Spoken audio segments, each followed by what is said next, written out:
Teaching Kids About Money, Chapter 3. Why don't kids learn about making money at school?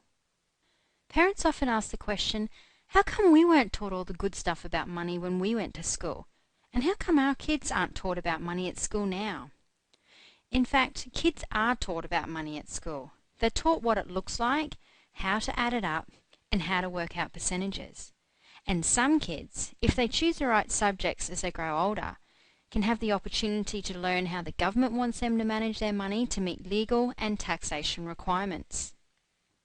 What's missing and what they would really benefit from being taught is how to make it and value it so they invest and manage it wisely in order to become independently wealthy.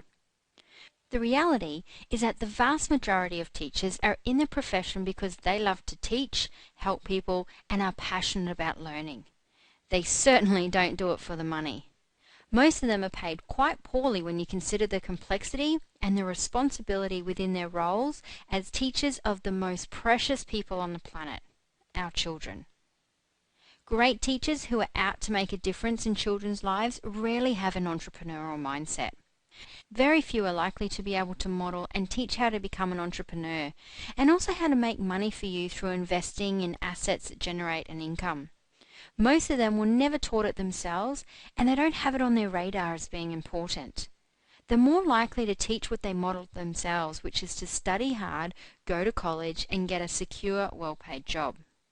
This became evident to us when we were presented at a high school in southeast Queensland to teach the students about money management and financial freedom. Their business teacher, who'd been teaching business curriculum for over 25 years, also sat in on the class. The following morning she contacted us very excited because she went home that night and redid her budget using what she had learnt and realised that she had the choice as to whether to keep working in a job until retirement or whether to plan for financial freedom and take control of her financial situation. While she'd been using a budget every year and keeping her finances in order, she didn't fully understand the concept of true financial freedom. She then remained focused on increasing her financial IQ, and a little over a year later, she chose to leave her job and is now working in her own business, feeling empowered and excited about working towards her financial freedom day. Prior to the industrial age, children spent most of their time with their parents. Their parents taught them everything that they knew, including what was important to them, such as their values and work skills.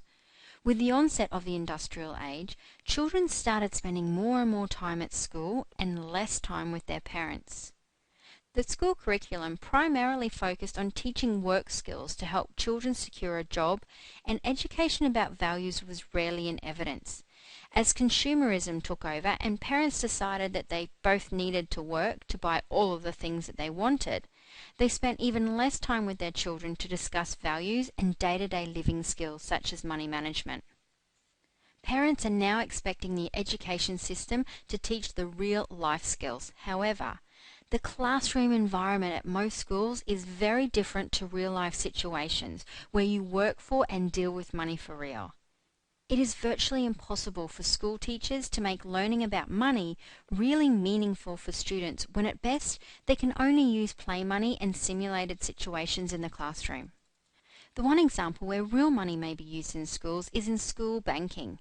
Some clever banks managed to implement school banking into some schools and proved it would be a great way for them to have parents open more accounts. Parents were encouraged to send a small amount of money to school with their children to bank on a weekly basis, and this was supposed to help children develop the good habit of saving. Given the amount of effort it takes for parents to remember to organise to have the cash, send it to school with their children on the right day in the right envelope, we actually believe it actually taught many students that money comes from mum and dad and that it is their job to remember to give it to you. Ask yourself the question, when did I get real about money?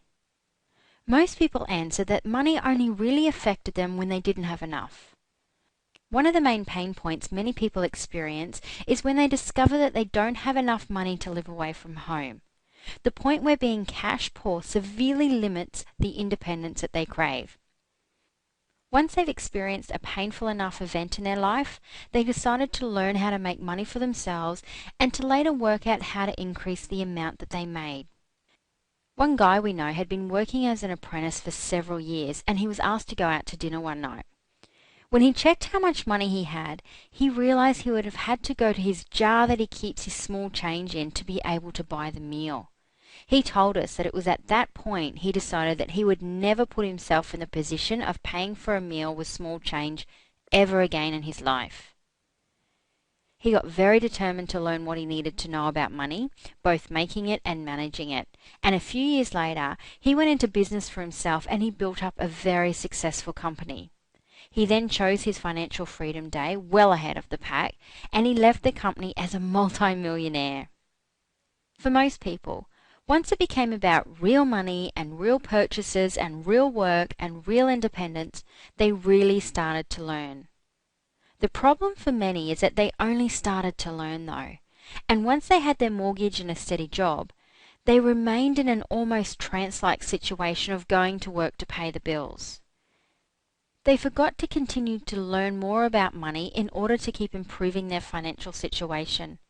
In what seemed like no time at all, the kids grew up, went to college, and left home. The parents were so busy working and running manic activity schedules for the children that they didn't even notice they weren't making the time to learn about how to really get their money working for them. It was all perfect though, because raising their children was the most important thing in their lives at that time.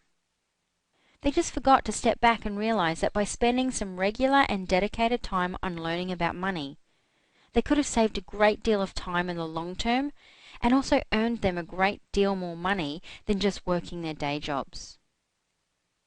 Parents didn't learn to be entrepreneurs when they went to school, and it would be highly unlikely that schools can train their teachers to be entrepreneurs today either. When will now be the perfect time to take the bull by the horns and make your children's learning about money real for them at home? As parents, you have the perfect opportunity to help your children learn about money from an early age, preferably early enough that they really learn good habits around wealth creation and not even notice that they're learning. Good modeling and habits as part of your family life are amazingly powerful tools for success. Committing some time and effort in the short term will save you and your kids in many, many ways in the long term. And everyone gets to win and have a better life. So what are you waiting for? Let's get started.